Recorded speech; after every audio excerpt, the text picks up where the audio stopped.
اسرائیل نے ایران پر جوابی حملہ کر دیا۔ امریکی میڈیا کے مطابق اسرائیل نے ایرانی شہر اصفہان کے فوجی اڈے کو میزائل سے نشانہ بنایا۔ ایران نے میزائل حملے کی تردید کرتے ہوئے 3 اسرائیلی ڈرونز تباہ کرنے کا دعویٰ کیا ہے۔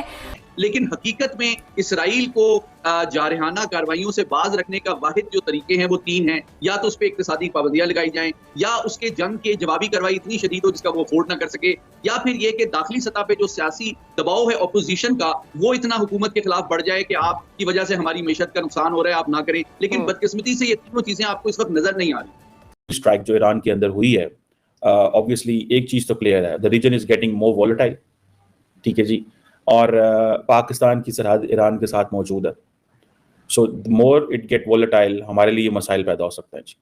Chinese are too selfish, great powers are too one sided, کہ امن جو لانا ہے وہ اس کسی کے بس کے کام نہیں ہے، ٹھیک ہے جی۔ ابھی تو ایران کے فارن منسٹر نے یہ کہا تھا کہ ہم جلدی رسپونڈ کریں گے، لیکن ابھی رپورٹ کیا جا رہا ہے کہ ایرانی جو حکام ہے وہ کہہ رہے ہیں کہ ہم امیڈیٹ ریٹیلیٹ نہیں کریں گے۔ اور جو مسئلہ فلسطین ہے اس کے حوالے سے عالمی برادری جو ہے اور جو عالمی فورمز ہیں لائک یونائٹڈ نیشن وہ ناکام نظر آتی ہیں، تو وہ بھی یکسر طور پہ آپ ان سے یہ توقع نہیں کر سکتے کہ وہ ایک سائیڈ لے لیں۔ ہاں البتہ اس وقت حقیقت پسندانہ انداز میں جو مشرق وسطیٰ کے ممالک ہیں وہ اس جنگ کی بھٹی میں اپنے آپ کو جلنے اور بھسم ہونے سے بچانے کی کوششیں کریں گے۔ بالکل کلیئر الائنمنٹ آپ کو نظر نہیں آئے گی۔ ایران کے اوپر حملہ ہوا ہے، اس کی انٹرنیشنل میڈیا کوئی اتنا شور نہیں ڈال رہا، لیکن جو ایران نے اسرائیل پہ کیا تھا that was a news. Why? Because that was the first time. Nitin Yahoo نے آیت اللہ خامنائی کی برتھ ڈے پر وہاں پر ان کی طرف سے تو وہ یہی کہیں گے کہ ہم نے ان کی برتھ ڈے پر یہ گفٹ دیا ہے، کہ بھئی اسرائیل یہ کہے گا کہ بھئی اسرائیل نے ایران کو آیت اللہ خامنائی کو یہ برتھ ڈے کا گفٹ ہے۔ محمد علی صاحب، لیکن اب یہ فیس سیونگ کا سلسلہ کہاں رکے گا؟ کیونکہ اس سے پہلے ایرانی صدر ابراہیم رائسی کا بھی بیان اہم ہے، انہوں نے بولا کہ اگر اسرائیل نے اٹیک کیا دوبارہ سے تو پھر ہم 12 دن انتظار نہیں کریں گے۔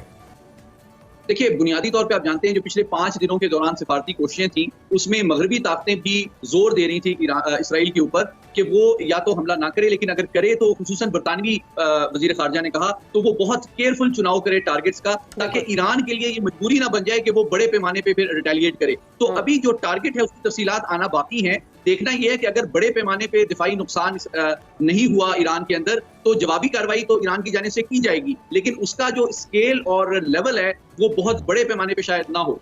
محمد علی صاحب، ابھی اصفہان کی اسٹریٹجک امپورٹنس تو آپ نے بتائی ہے، اطلاعات آ رہی ہیں کہ جی عراق اور شام میں بھی دھماکوں کی آوازیں سنائی دی گئیں یا دھماکوں کی اطلاعات موصول ہوئی ہیں، تو کیا وہاں پر بھی اسرائیل کی جانب سے میزائل داغے گئے؟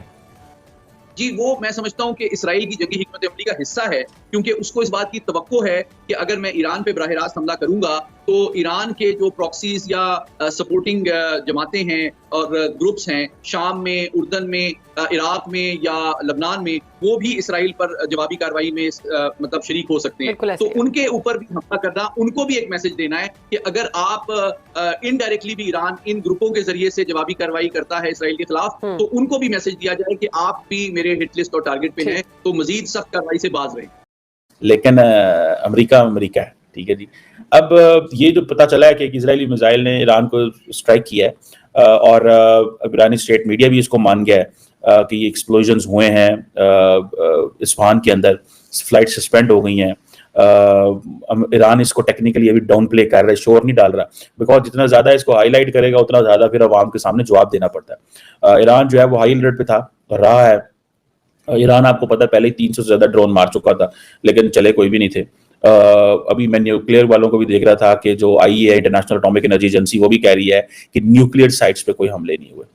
سو نیوکلیئر سائٹس پہ تب حملے ہوتے ہیں جب بالکل ایگزسٹینشیل تھریٹ ہوتا ہے، بیکاز اس وقت آپ کو پتا ہوتا ہے کہ بھائی چیزیں اب نہیں ہوں گی۔ اس کے ساتھ ساتھ جو جتنی بھی شپس ہیں گلف کے اندر ان کو الرٹ کر دیا گیا ہے۔ ایک برٹش سیکورٹی فرم ہے ایمبرے، انہوں نے کہا ہے کہ جتنی بھی کمرشل شپس ہیں جو عربین گلف سے گزر رہی ہیں اور ویسٹرن انڈین اوشن سے گزر رہی ہیں، الرٹ رہیں، ڈرون ایکٹیویٹی بڑھ گئی ہے، کیونکہ ایران نے آپ کو پتا ہے کہ ریسنٹلی جو ایک کمرشل شپ پکڑی تھی اسٹریٹ آف ہارمز سے گزری تھی اس کے حوالے سے۔ اور یہ اب دیکھیں کہ ڈائریکٹ جو جسے وہ کہتے ہیں نا، یہ ٹٹ فار ٹیٹ ہے، ٹھیک ہے جی۔ ایران اب کیا کرے گا؟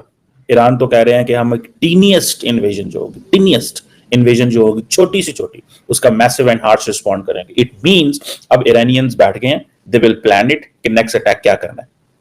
یہ جو نیکسٹ اٹیک کیا کرنا ہے، دیکھیں میری بات سنیں، who is to stop who will stop attack on Israel? The Americans, the British, and the Israel. So why international powers have failed to do this? When the State Department is saying,